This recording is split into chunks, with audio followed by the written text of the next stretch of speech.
நஷ்ட ஜாதகம் என்றால் என்ன?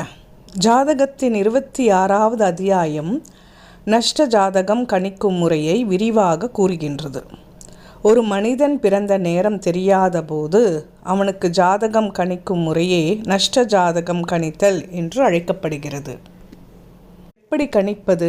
ஜாதகம் இல்லாத ஒருவர் ஜோதிடரை வந்து அணுகும் நேரத்தை பிரஸ்ன லக்னம் என்று எடுத்துக்கொள்ளலாம்.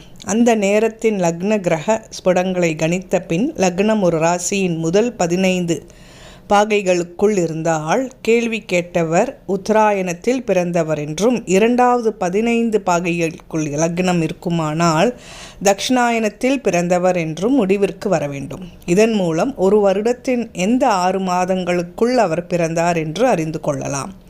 தை மாதம் முதல் ஆனி முடிய உள்ள 6 மாதங்கள் உத்தராயண காலம் என்றும், ஆடி முதல் மார்கழி முடிய உள்ள 6 மாதங்கள் தக்ஷிணாயன காலம் என்றும் கூறப்பட்டிருக்கின்றன.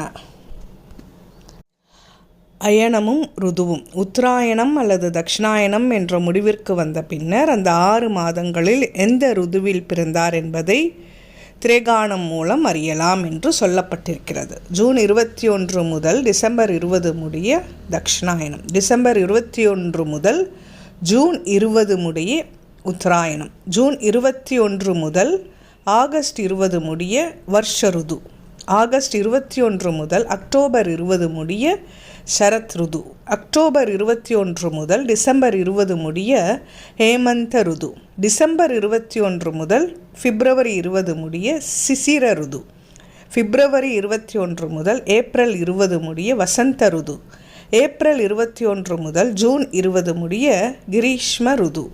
இந்த தேதிகள் ஒரு நாள் முன்பின்னாக வரலாம். அயனம் ருது இவை இரண்டும் சயன சூரிய ஸ்புடம் மூலம் அறியப்பட வேண்டும்.